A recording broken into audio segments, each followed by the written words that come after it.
Oh, hang on, at the bottom. Taking over. Yeah. Don't mind. The Armory TV. Welcome to Full Time Sports Network. Welcome to the Preview Lounge. We're going to be talking about Arsenal, Man United, and I've got one good friend and one pain in the butt. Welcome to Rebel and the pain in the butt that is Colm, that always likes to harass me in the comments. And we do watch alongs together and stuff. So, you know, how are you both? Yeah. Busy all day. Getting some energy in. Bit of radio. We'll be talking about that very shortly. I'll do it as well because I know Colm has to do it most of the time. I'll do it myself. But Colm, how are you, mate? I am pretty well, thank you, mate. Ready to wind up some Arsenal fans as I usually do. It's all banter, but you know that's what I'm here for as a Man United fan to do. All right, just really quickly want to talk into our sponsors. We are proudly, when it wants to work, StreamYard just wants to be a pain today. There we go. There we go. We are proudly sponsored by Global Mapping Surveys. Global Mapping Surveys currently assist architects, property developers, and construction companies all over the country. They offer a wide range of services such as setting out topographical surveys, 3D laser scanning, and monitoring. The link is in the description for the website and contact details. Thank you so much to Global Mapping Surveys. And also, Rafe is... We're proud partners, aren't we? Is that what that's called? Yes. Isn't it? Yes. Sponsors. I've just said it again. Sponsors. Proud partners of Rafe Esports Energy Drink. Rafe is a powdered energy formula which is mixed with water. It is a healthy alternative to generic canned energy drinks. It is a clean, zero sugar, antioxidant rich formula which is designed to give you the edge. Use code FTSN22 for a 10% discount. And they're both drinking it now, to be fair. Rebel's got it. Colm's got it. There we go. Let's quickly get into the comments because Nippon's already here. Big up to Nippon. Hope you're doing well. Question for the Arsenal fans. How does it feel needing it? Oh, okay. Yeah, the Tottenham to win tonight. Got you. I was nearly very close to saying that then. I'm not really bothered if they win, lose, or draw, to be honest. We just need to focus on Arsenal and let everybody else just worry about themselves. Before we do get into the game, just really quickly want to talk about, obviously, Arsenal made a signing. They have signed Leandro Trossard today, 20 million up front and 7 million in add-ons. Guys, I know you both love football, so Colm, what's your opinion on that signing today for Arsenal? I think it's absolutely terrible, shocking. What an awful... No, no. I'm going to be realistic here. No, a fantastic signing for Arsenal. Trossard is one of these players that I wouldn't have minded seeing at United. He seems to have a lot about his game. Obviously, he's going to be a backup, isn't he, I presume, for Martinelli out on that wing. And you couldn't really ask for a better backup than Trossard for Martinelli. It'll be interesting to see how he kicks on from... his playing time at Brighton and see if he can step up now. Yeah, what about you, Rebel? Yeah, no, he was someone that was very firmly in my fantasy football plans throughout the season when he was with Brighton. And obviously, I was thinking, okay, let's get in ahead of the game. We brought him in after World Cup, and then obviously his relationship with his boss deteriorated. But now it looks like he's been rescued out of Brighton, and he's got a future again on the fantasy football map. However, the one thing I will say, for looking at it from that perspective solely, looking at the rest of your squad, he's definitely going to be a rotation risk. So I don't know whether or not he'll be the Arsenal player that I'd be bringing back in. I do currently have Martinelli that is soon to be upgraded back to Saka because that boy does bits. But anyway, definitely a worthy signing. And I think when you compare to last season's lack of January activity for Arsenal, when you were basically in the same position that we are now looking for the top four, you have learned from those mistakes, and it looks like the owners are backing you now because you are in a legitimate position to push forward and win that league. Yeah, exactly. Big up to Tony. Tony's in the house, and Luke never wants the Tottenham to win. I prefer a draw. I don't really mind, to be honest, just worry about Arsenal. So obviously we are talking about a certain game that's happening on Sunday, which I will be doing the watch along. I don't know if Colm's joining me. Are you joining me? I am joining you. Yes. Oh, there we go. Breaking news for me. I didn't even know that myself. So Colm, Ollie's not allowed. Ollie, if you're in the comments or watching this at any point. No. Ollie's coming on as well. Ollie's not joining us. He did the last one with me. That's not happening again. But obviously, we're talking about the United game. Obviously, you guys played last night. I know, Colm, you're not particularly too happy about the performance second half. Rebel, I know that you've been clipped for something that you might have said seconds before because Casemiro got a yellow card. But what did you think of the game? Yeah, look, these things happen. I made an amateur mistake in my debut watch along, and I said something about, geez, do you know who's been playing absolutely fantastic and not putting himself in any danger whatsoever of getting a yellow card? Casemiro. Bang! Offer. But in all seriousness, though, I had this discussion with somebody afterwards. Casemiro probably could have been fortunate that he wasn't considered having done a scissor tackle on the way that the ref could have perceived it. It did look like he had left air. It did look like he had 2 feet, and he did kind of garner both of them around the defender. So, like, I suppose looking at it pragmatically, we're probably fortunate he didn't see red because another ref could have given that. In terms of the performance, I thought in the second half we were a bit leggy, but look, that's to be expected.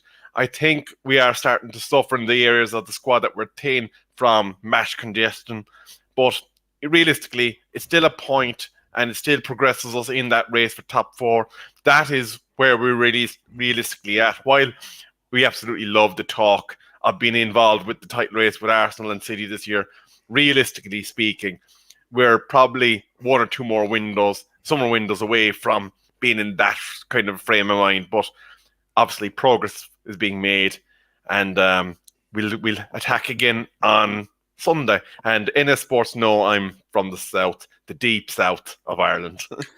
I was about to go on to that because I thought I'm not going to answer that question for you. I'll let you do it yourself. Right. So I have got 10 questions. One that Colm made me put in there in the end because of his comment in a certain WhatsApp group that we might be in. But the first question is, what is your honest opinion on United's season so far? Colm, I'll let you go first as Rebel's just having a drink. We're overachieving. That is my honest opinion. We are massively overachieving. We've basically got the same squad as what we had last year. We saw what happened last year. The players weren't up to it at all. Yeah, okay, we've had the few additions to the squad, Casemiro, Martinez, Anthony. So that's helped us a little bit.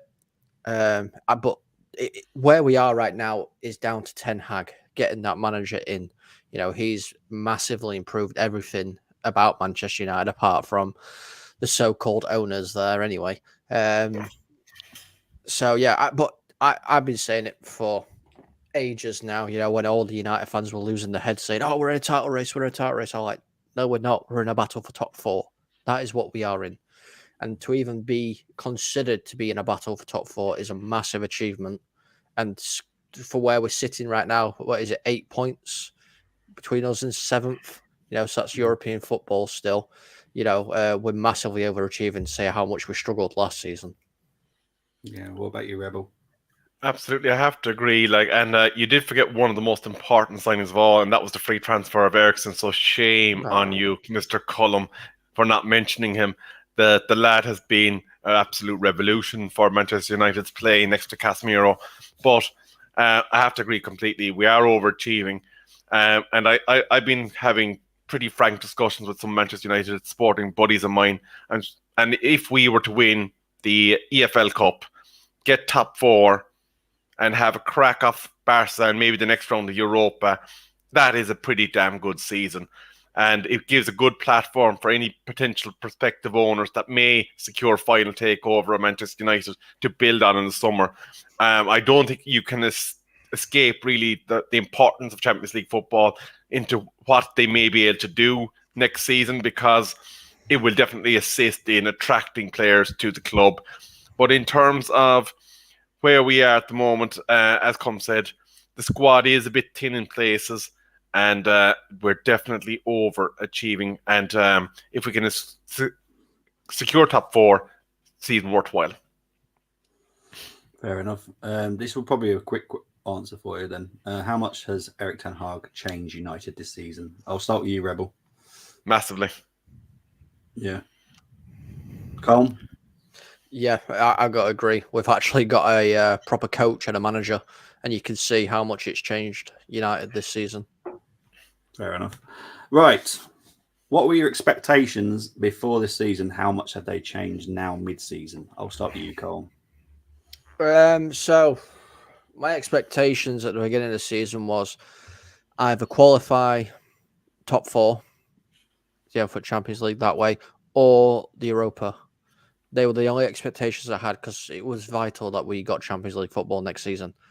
My expectations haven't changed at all. Top 4 and or the Europa is still the main priority. However, I would like to see United get a cup, even if it is the Mickey Mouse competition. Yeah. In terms of expectations, I suppose if you're to say start the season, I was kind of saying, look, we're looking at maybe a domestic cup run and maybe 5th or 6th. That was prior to Casemiro being signed.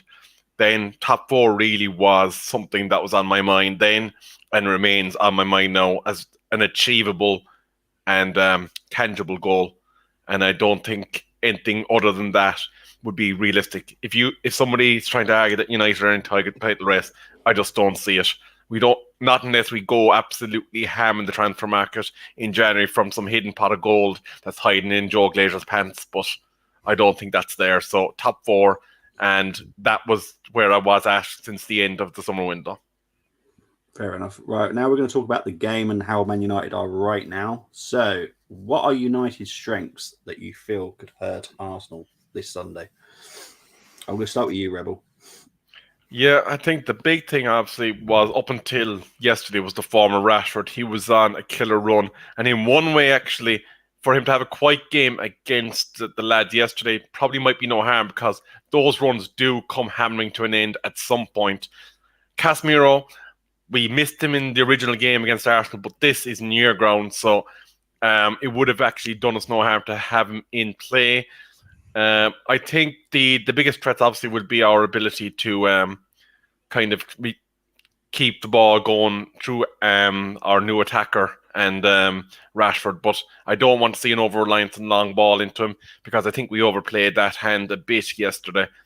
But yeah, it's all going to be down to hitting you on the break and being organised and disciplined at the back. And Ten Hag has definitely shown that is the mantra of his teams. Colm? I kind of got to agree with Rebel, Obviously, your standout one is Rashford. He's been on a massive, good vein of form recently. Okay, he didn't score yesterday, but he put in a good performance in the first half yesterday. He started to look leggy in the second half. But hopefully, if he comes back, and I hope he is going to be back and fit, I know a few United fans might not agree, but Anthony Martial, because we missed Martial so much in last night's game. The way he links up play, and obviously he's got that little bit of a goal threat about him as well. If he's playing, that's going to be one as well, because he can occupy two defenders, just on his own because of the link-up play that he can do. It'll be quite interesting to see as well how, it's going to be all set up. I think if Luke Shaw ends up playing at centre-back, that's going to be a bit of a strength for United as well. He's doing very, very well there. He's managed to keep a lot of the bigger boys such as Haaland quiet as well. Yeah, true. What are United's weaknesses that you feel Arsenal can exploit? I'll start with you, Colm. The midfield. Right at this moment, the midfield. Your midfield, obviously, without us having Casemiro, that leaves a massive hole for United. He's been United's best player so far this season. Since he came in, we've been so much more solid and we've actually won midfield battles. Now, the fear for me is, are we going to be putting a certain Scott McTominay in the midfield where if we are, it might as well be like you're running water through a colander. You're going to go straight through him because he's absolutely useless. So that's United's biggest weakness is that midfield. Rebel? Yeah, I have to agree. Casemiro, obviously, huge loss in the centre of midfield. So that probably means that there's an option here for Ten Hag to look at. And that is whether he tries to put Martinez in there to do a job for him for one game only and maybe pack in that extra midfielder in Fred like he did against City in order to frustrate the Arsenal build-up of play. But if you get on top in midfield, like I expect you to, it could lead to lots of chances for our defenders to have to deal with. Fair enough. Now, this one's going to be tricky for you both. What is your honest opinion on Arsenal's season so far? Rebel, I'm sorry, but I have to put it in there. Is the Armory. Yeah. Rebel, what's your honest opinions? Well, as you know, I grew up in the heyday of Manchester United versus Arsenal, Keane versus Vieira, Wenger versus Ferguson. So I suppose in a way it's bringing me back to my childhood, and I have to say I am enjoying it. I think we're just that little bit too undercooked at the moment to try and replicate those seasons, but Arsenal have been impressive. They learned the lessons of last January, and whoever took the reins in the Arsenal hierarchy is after ensuring that their manager is backed, and you have to applaud what's being done there. Colm, be nice. No, I am going to be nice. It's my honest opinion of Arsenal's season so far is exactly where I said it was going to be. I've been saying for God knows how long that Arsenal are going to win the league. And look at it, the top of the table. They keep winning games. They keep grinding out results. And most of the games, you're making it look very, very easily. So exactly where I thought it was going to be. You're playing so well, and you're probably the team to beat this season. Yeah. And you know what? Ignoring the fact that you won Premier Leagues at the start of the creation of Premier League, you'll actually be equaling Liverpool's current haul if you win this season. Oh, big up to Moss who's getting in the comments here. Cross to Spud, send them packing and out of Europe. And Conte Gonzo. Please play McFred is what you're saying. Also play Maguire. And Colm, you have been saying it, to be fair. He cheers against it, but you've been calling it. Right, a couple more questions. Who do you think will win the Premier League season? I already know your answer, Colm, so we'll skip you. Rebel? Arsenal. Fair enough. Right, this one is down to Colm because he put it in the banter group, and I thought, you know what, I'm going to delete this for the preview lounge because this would be an interesting chat. Makeda or Nketiah? This is down to Colm. This is what Colm put in the banter group. Right, Rebel, who are you choosing out of Makeda or Eddie?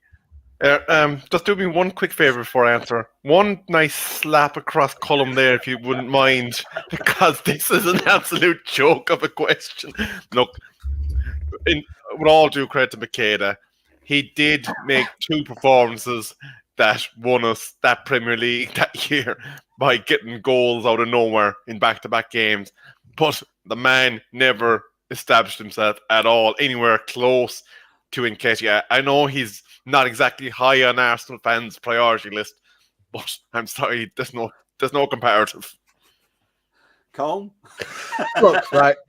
I want to put some background into this whole question here. This was a reply because was it Tony who put it in the chat saying that Nketiah was better than any version of Wayne Rooney?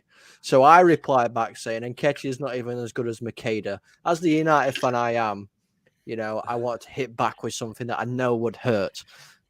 So that's why I did it. I think Nketiah is better than Makeda.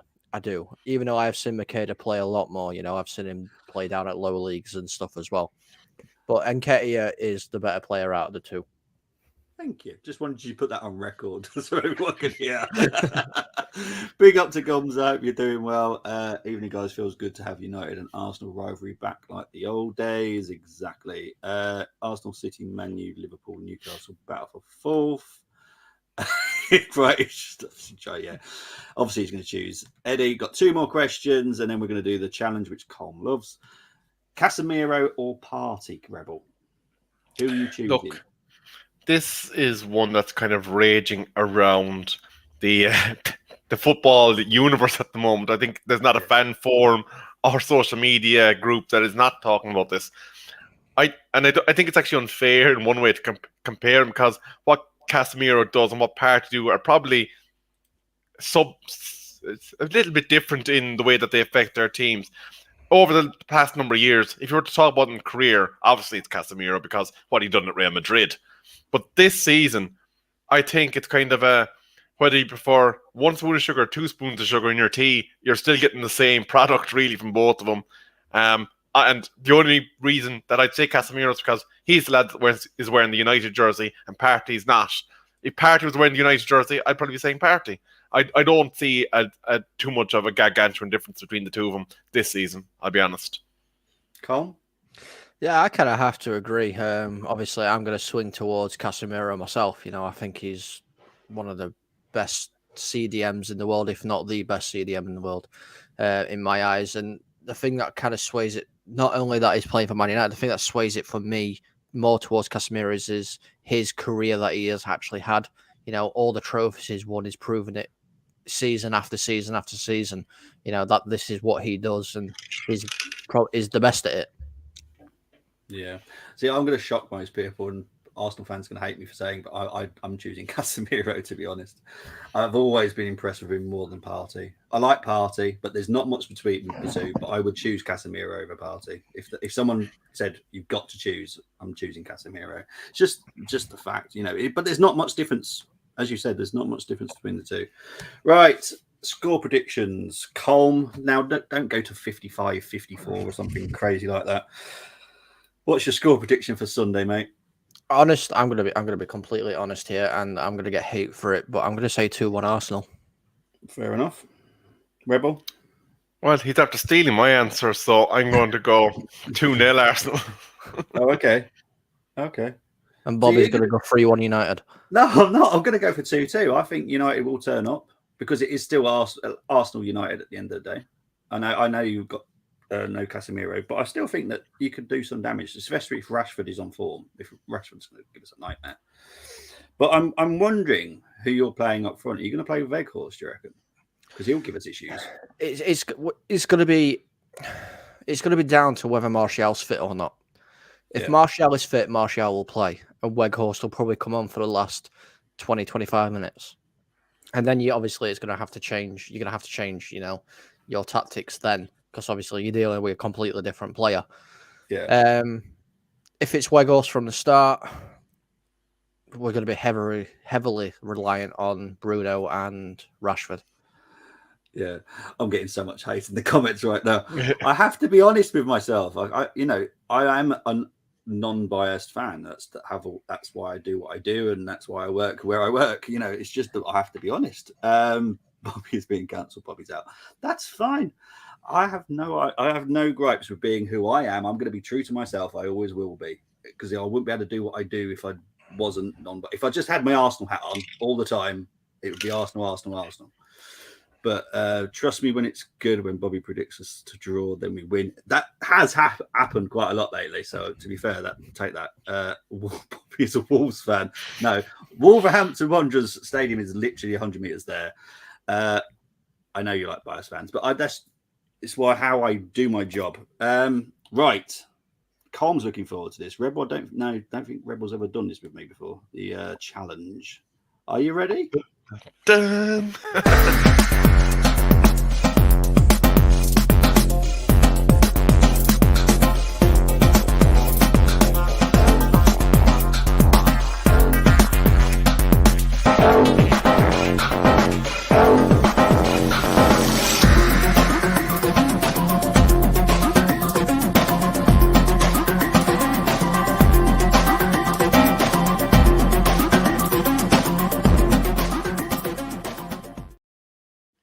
Okay, so the rules are it's the home team advantage with the formation. So it's Arsenal's formation. So it's 4 at the back, CDM, 2 centre mids, right winger, left winger, striker. I will let you do the Man United players first, and you can choose injured players and suspended players because it's nothing. It's not like a combined 11. It's who's the best players in your team, basically. So we will choose. I'll let Rebel choose first. I'll let him have the 3 picks, and then Colin can have 2. So your first Man United player, please, Rebel. Centre back Martinez. Okay. There we go. Colin. CDM Casemiro. Okay, Rebel. I'm going to go with Eriksen in midfield as well. Okay.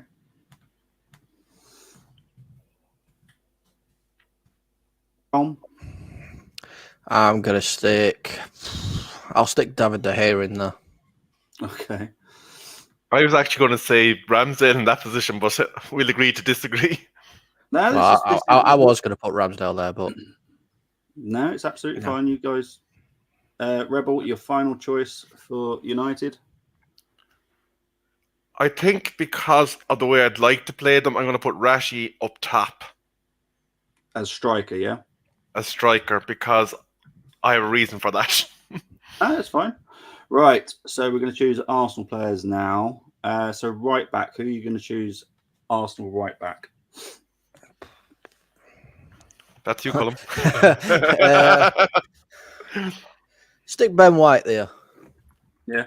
Yeah, I like Ben White there. He does a solid job. He's becoming my favourite right back at the moment. Centre back, Rebel. Saliba. Left back, Colm. Left back's good. Well, I'm going to go with a player that I've liked for a while, so I'll go with Zinchenko. Okay. Last centre midfield position, Rebel. Odegaard. Okay.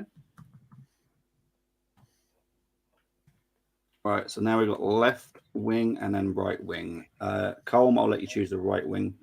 Saka. I'm pretty sure I know Rebel's going to put the left. And to be fair, because he has pretty much signed, you can choose Trossard as well, just so you know. But Martinelli. Yeah. I'll just put it out there just in case. There we go. Right, so this is the combined Man United Arsenal for the challenge. And to be fair, it's a pretty good team again. So we've got De Gea in goal, Ben White right back, Saliba, Martinez, Zinchenko, Casemiro, Eriksen, Odegaard, Martinelli, Saka, and Rashford. What do you guys think of that team overall? That team smokes the Premier League, I'll be honest with you. Yeah, that team's challenging. That team smokes the Premier League and it smokes the Champions League. That wins everything. That is just, that is brilliant, isn't it? That is. And I just want to clear up why I picked De Gea. I've only picked De Gea because of experience. Fair enough.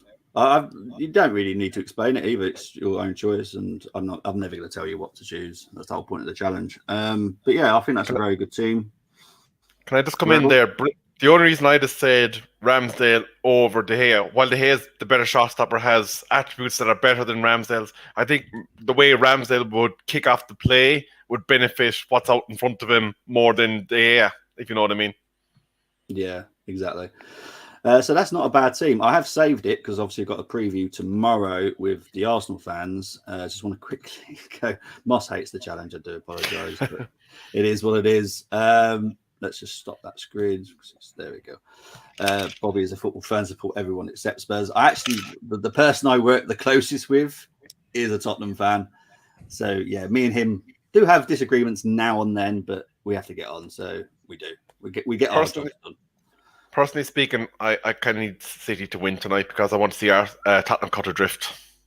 Oh, fair enough. Hate it yet. I cannot stay away from. He's obviously talking about. Oh, Tony's not happy with De Gea. Moss has done his own one. Let's see if make sure he's actually chosen 5 United first. Has he chosen 5 United? Yes, 1, 2, 3. Yeah. Sandro, Saliba, White, Casemiro, Eriksen, Odegaard, Saka, Rashford, and Jesus. Again, there's nothing wrong with that team. That's still challenging for me. I think the thing with the front three and putting Rashford central is it would probably allow Saka, Martinelli, and Rashford to alternate their positions and cause problems for defenses. Yeah, that team would win anything, we reckon. Of course, Tony would be saying that. Tony holding over Martinez. Cole knows world class. Odegaard. My team would beat yours. Ramsdale better. Let's just check. He's actually done the right thing as well. Bruno. Yep. He's got 5, so I can say that team. So that's Ramsdale, Shaw, Martinez, Saliba, White, Odegaard, Bruno, Casemiro, Martinelli, Rashford, Saka. Bruno. Why did neither of you mention Bruno? Actually, I've just realised that. I didn't mention him because he's too pessimistic. Is that the right word? Pessimistic? Not pessimistic. There's a word I'm trying to think of, and I can't think of it. For me, he can be annoying at times, even though he's a fantastic player for United. The thing that really gets on my nerves with Bruno is every single tackle or every single foul is up in the ref's face, going like this and asking for cards, and it really, really bugs me. Yes, totally agree with for me, I think it's what Eriksen brings to the table and what he would do, kind of developing play between Casemiro and Odegaard. I think that's why I was kind of aiming towards Eriksen. I think he would provide a better platform for the other two midfielders that are there with him than having Bruno in the middle of those two. And Chris does mention a good point. Jesus would be a great link man for a Saka, Rashford diving in style of football. But I suppose, again, that's the reason why we wouldn't have Bruno maybe in the centre of that midfield, because of the platform that Eriksen, Odegaard and Casemiro would give to that front three. Yeah. Luke's going for Colm now, but you're back in straight away for picking Saka, so that's good. Nice to meet you, Colm, as what Rebel was saying there. Bruno is something. Just admit it, Colm. Yes, I probably would agree with you on that one myself. Yeah, exactly, Colm. Bruno does 3 to 5 times every game. I do think he's calmed down a little bit. The games I've watched recently, I think Ten Hag has obviously had a word with him. Have you noticed that recently? Because I've noticed it. He's calmed down a little bit. No. No. Oh, have you not? Maybe it's just maybe because I watch games more thoroughly. I don't know, but I've noticed it. He seems to calm down recently. I don't know if you watched it yesterday, Rebel, but I watched the Palace game. Well, you did watch long, yeah. So I watched the Palace game yesterday as well, and I saw him go up and speak to the referee about tackles 5 or 6 times in the first half. Really? But no, we do have to remember, in the absence of Harry Maguire being on pitch, he is the captain, so he is entitled to speak to the referee, as is any captain, but he's not entitled to abuse a referee. And I think that's where we've seen a bit more calmness from Bruno, is the way that he remonstrates with the ref is, I suppose, a bit more calculated in the way that he's communicating with them. Has he more to do on that front? Absolutely, he does. Yeah. But I mean, maybe it's, obviously he's a European player. Yeah. Obviously, the way they speak and portray things is a little different. I mean, I've got Polish friends that when they're talking to each other, it sounds like they're having a full-blown argument. But they're talking about what they're about to go and do on the dinner break and stuff like that. So maybe it's just obviously that little bit of a language barrier where he's having to use his hands a little bit more to get it. Yeah. Yeah, you could be right. He's not telling him that he's going to sleep with the fishes. He does that, though. Yeah. Tony coming back here. By the way, I'm not buying Man United fans playing down the title race. They are in it, and they know it. What's your comeback to that? I honestly do. Unless you're mathematically not possible to win it, you're in it. So that's how I always look at it. So, Colm, what do you reckon? I honestly, I don't think we are in a title race. I just don't see it happening.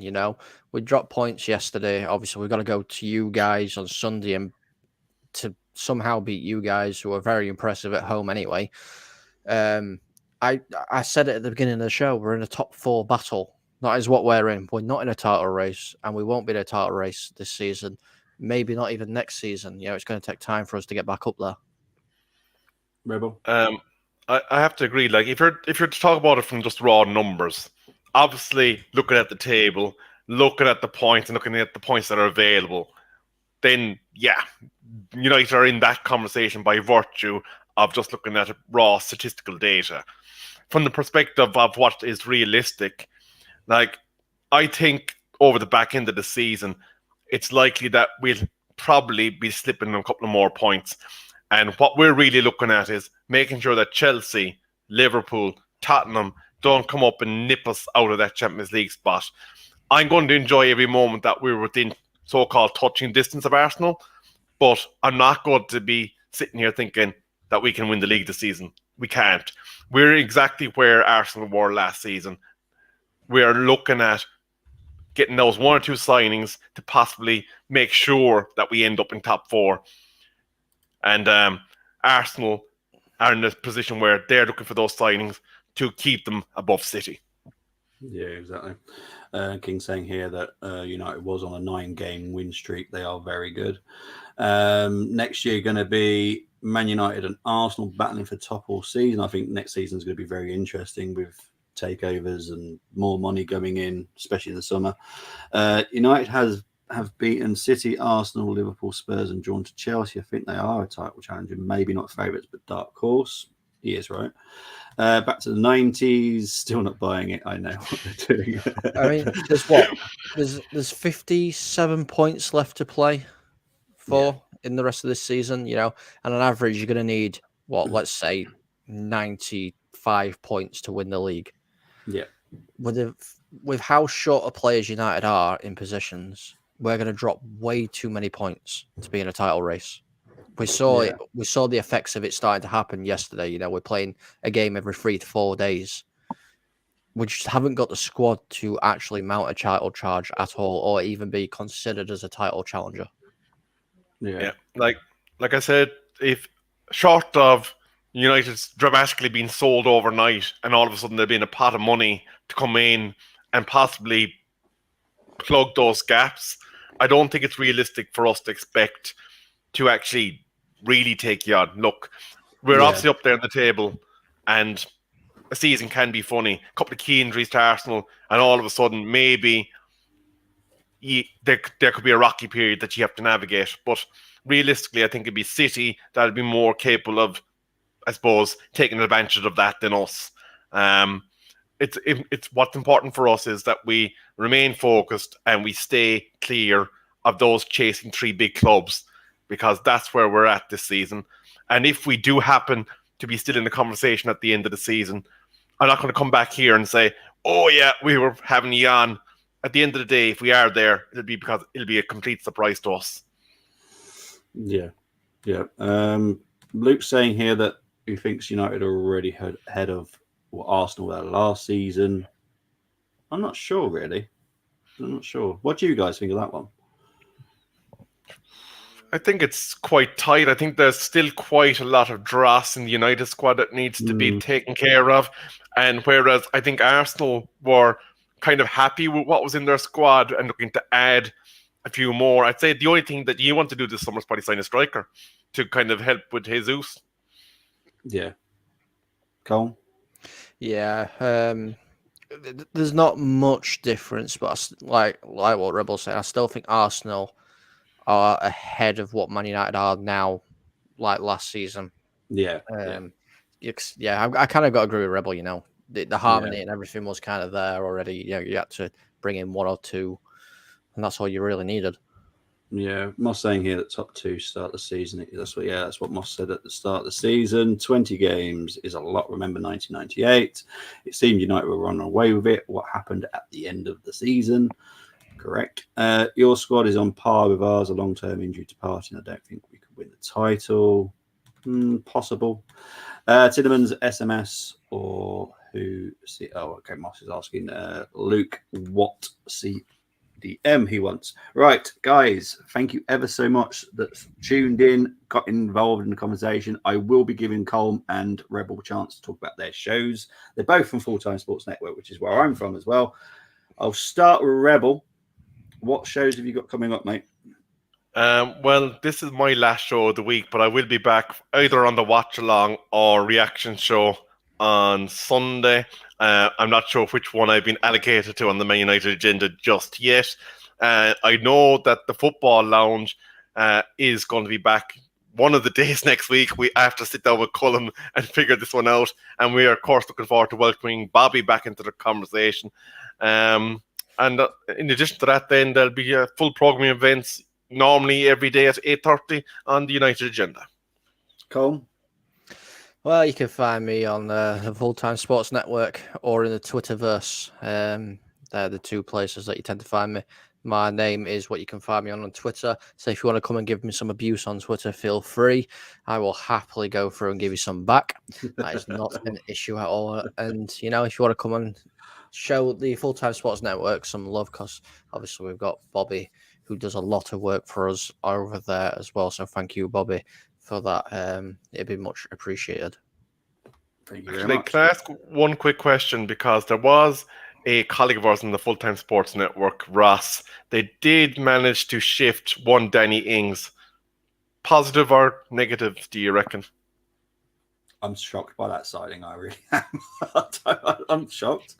What? I like him. I'd have him at Arsenal personally as an option. Would you? Because I just think he just gives you something. Not all the time, but he gives you something. Do you know what? He'd be a good alternative for alternating Jesus once he gets back from his injury. So he probably wouldn't have been any harm for you to get him, given that you want to kind of keep going and have a squad, and then maybe flip him again in summer if you decide there's somebody better there for you. So maybe that would have been something to pursue. But I think Moisey's on borrowed time anyway. I'll be honest with you, West Ham. Yeah, I said this to you a while back, didn't I, Carl? That I think Moyes will be one of the ones getting sacked next, because I don't know how he's still surviving. I really don't. You did. I mean, if I didn't have this background on, you'd see Bobby's death pool little thing next to me, with managers with lines through them. We've always got right so far. Lampard, next. Well, that one's another one. But the Moyes one is the biggest shock, because obviously they were quite high up last season, and this is a massive drop off. And they've spent big. That's the problem. Yeah. It's spending big and a massive drop off.